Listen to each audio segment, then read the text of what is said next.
क्या आपको पता है कि हाई रिस्क फूड क्या होता है और इस फूड को हाई रिस्क क्यों कहा जाता है? अगर आपको नहीं पता तो ये वीडियो आपके लिए ही है। जी हाँ, और अगर आप जानना चाहते हैं कि हाई रिस्क फूड क्या होता है तो आपको पूरी वीडियो देखनी ही पड़ेगी। इसमें मैं अच्छे से आपको डिटेल में बताने वाला हूँ कि हाई रिस्क फूड क्या होता है। चलिए तो हम समझते हैं कि भाई हाई रिस्क फूड क्या होता है। देखिए, हमारा जो हाई रिस्क फूड है उसको हम रेडी टू ईट फूड भी कहते हैं।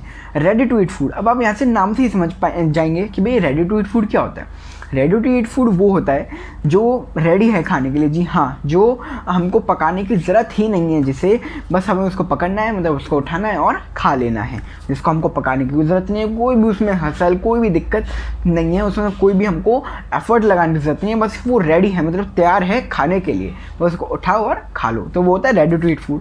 अब हमारे यहाँ पे सवाल आता है, हमारा क्वेश्चन आता है कि भाई जो हमारा ये रेडी टू ईट फूड है, जिसको हमको पकाना नहीं है, बस उठाना और खा जाना है, इसको हम हाई रिस्क फूड क्यों कहते हैं?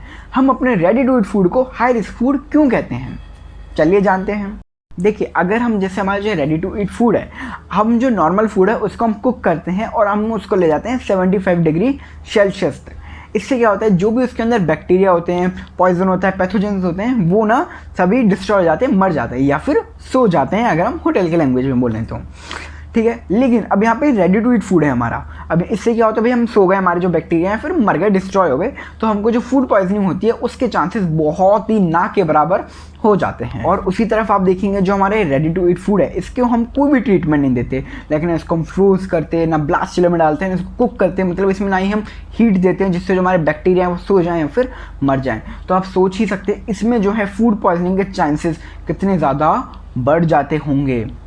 और मैं आपको बताना चाहूँगा, जब हम ऐसा नहीं करते तो ये फूड बन जाता है favourable condition for the multiplication of bacteria. जी हाँ, कि बैक्टीरिया जो मल्टीप्लाई होंगे हमारे, मतलब बैक्टीरिया की ग्रोथ के लिए एक बहुत ज़्यादा अच्छी फेवरेबल कंडीशन है, मतलब ये जो कंडीशन है उनके फेवर में है बैक्टीरिया की ग्रोथ की। आप समझना, मतलब इस जो कंडीशन है इसमें सबसे अच्छी कंडीशन है बैक्टीरिया के मल्टीप्लाई होने के लिए, बैक्टीरिया की ग्रोथ के लिए। तो आप सोच ही सकते हैं कितना ज़्यादा हमारी जो बॉडी है उसको हार्म करता हो, और जिस कारण क्या होता है फूड पॉइजनिंग के चांसेस बढ़ जाते हैं। इसलिए इसको हम हाई रिस्क फूड कहा जाता है।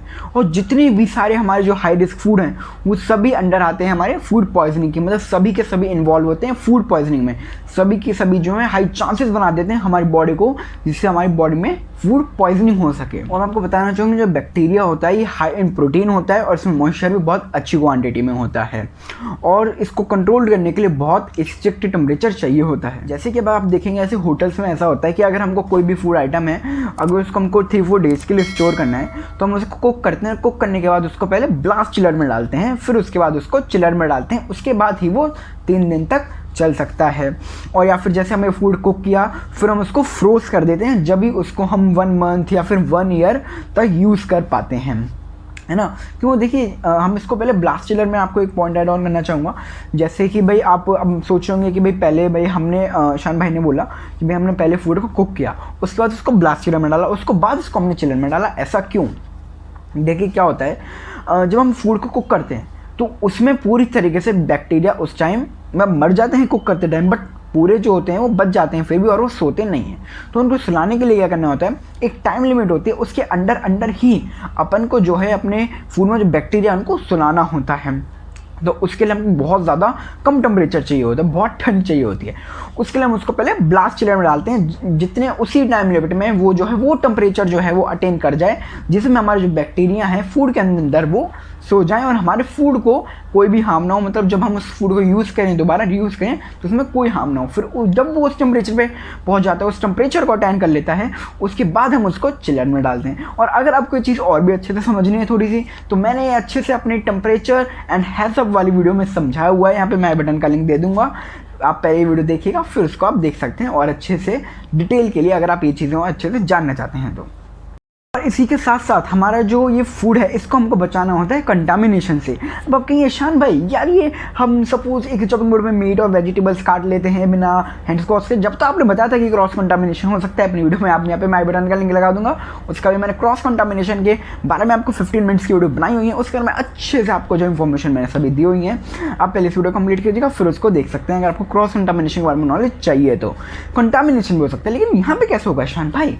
देखिए क्या होता है, अगर हमारा फूड कुक हो गया फिर उसको हमको चिलर करना है, चिल्ड करना है, तो अगर मैं सोचो सपोज करो मैं उसको एक ऐसे कंटेनर में डाल दूँ जो धुला नहीं अच्छे से, बिल्कुल भी वॉश नहीं हुआ पड़ा और उसमें पुराना कोई फूड लगा हुआ है गंदा, ठीक है, बहुत दिनों का, उससे क्या होगा, कंटामिनेशन हो सकता है जब हम उसके साथ नए फूड डालेंगे। फिर आप ये मत सोचो यार हमने तो इसी कंटेनर में डाल दिया थोड़ा से टाइम बचाने के लिए या फिर सपोज धुलाई बचाने के लिए और 3 दिन तक चल जाएगा, नहीं। इससे क्या होगा, हमारा जो फूड है उसके साथ कंटामिनेशन हो जाएगा और हमारा फूड है जो वो स्पॉइल हो सकता है, वो अगर हम खाते हैं तो उससे हमको फूड पॉइजनिंग हो सकती है। इसलिए आप ध्यान रखें जब भी आप ऐसे कुक करके फूड को चिलर में रख रहे हो, अगर आपको उसको 3-4 डेज तक स्टोर करके रखना है तो आप उसको अच्छे से एकदम जो है वॉश करके कंटेनर में, बिल्कुल एक सेफ और क्लीन कंटेनर में जो है उसको स्टोर करें, उसको चिल्ड करें, उसके बाद ही वो 3-4 डेज तक चल सकता है। तो ये था इस वीडियो का पार्ट 1। आई होप आपको अच्छा लगा होगा और इसी वीडियो को हम कंटिन्यू करने वाले हैं अपने पार्ट 2 में, जो कि 2 to 3 डेज बाद ही आ जाएगा। और जब तक मेरे को भूल मत जाना, मेरे को याद रखना, जल्दी ये सेकंड पार्ट भी आ जाएगा और उसमें मैं आपको और अच्छी तरीके से और ज़्यादा नॉलेज इस चीज़ के बारे में देने वाला हूँ। तब तक के लिए इसलिए स्टे ट्यून्ड।